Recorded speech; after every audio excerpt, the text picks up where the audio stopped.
everyone. I've had a few couples inquire about vendor gratuities, so I thought I'd speak on that a little bit.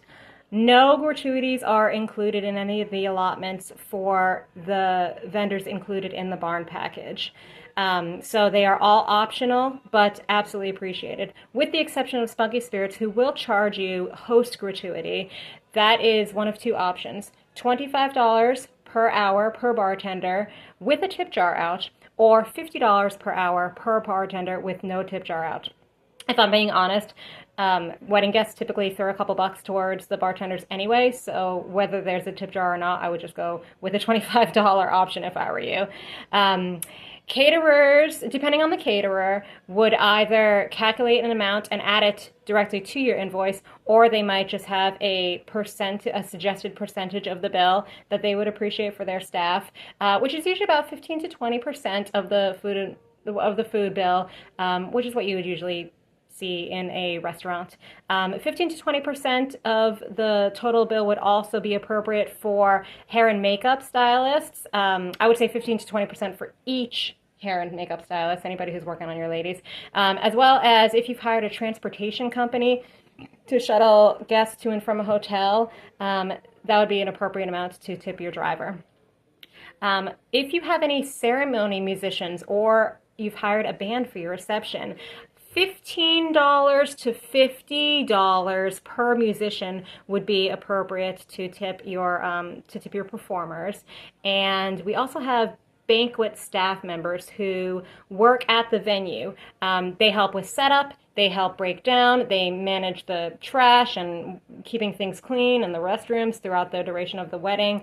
And $15 to $50 per banquet staff member would be appropriate for them, or a small appreciation thank you gift that would be appropriate as well.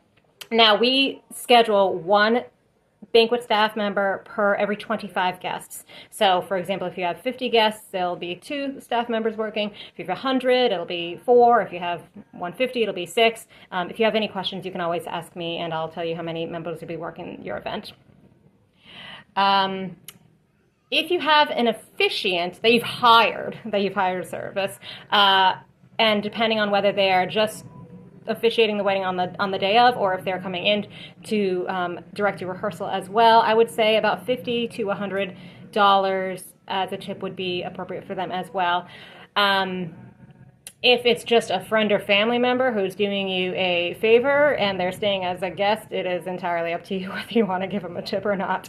And then if you have any other fun, unique additions to your reception, I'd say the most popular would be a photo booth. If you have an attendant operating the photo booth, not just a set up and then come back down at the end of the night and break it down type deal, but actually someone working the booth and helping the guests operate it, $50 to $100 would be good for them.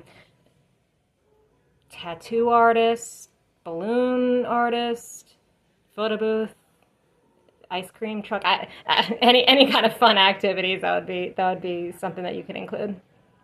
The majority of the other vendors are going to be in the $50 to $200 range. So this includes for your day of coordinator, your venue coordinator, myself, your DJ, your baker, your photographer, and if they have an assistant, so a second shooter, as well as a videographer if they have an assistant, as many team members are working there, and your florist. All of them would be $50 to $200, or an appropriate gift like a bottle of wine or something like that.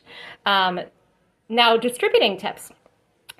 You are welcome to assign someone you trust, a mom, a maid of honor, to kind of hand out envelopes to each vendor. This would also fall under the duties of your day of coordinator. If you wanted to just hand a stack of envelopes and each envelope has, the name of the vendor, he'd be happy to distribute those out. Some of them would be towards the end of the night, but obviously services that are a little earlier, if your cake is just being delivered in the afternoon, or your officiant is leaving after the ceremony. Of course, hair and makeup earlier in the morning. Those he can hand out as well. And the last thing that I'll say is that every vendor truly appreciates positive online reviews because it boosts our reputation in the wedding industry as professionals in the Tampa Bay area. And depending on the vendor, some of them might even be monetarily compensated for an online positive review. So if you can kind of work your magic and explain, share your positive experience for the day for each vendor, we really do appreciate that. I don't know if I mentioned, The Knot has a helpful wedding vendor tipping cheat sheet online that kind of covers everything that I just discussed here. If you're a visual person, you need to see that. So you can refer to that as well. And again, we truly appreciate you asking about the gratuities.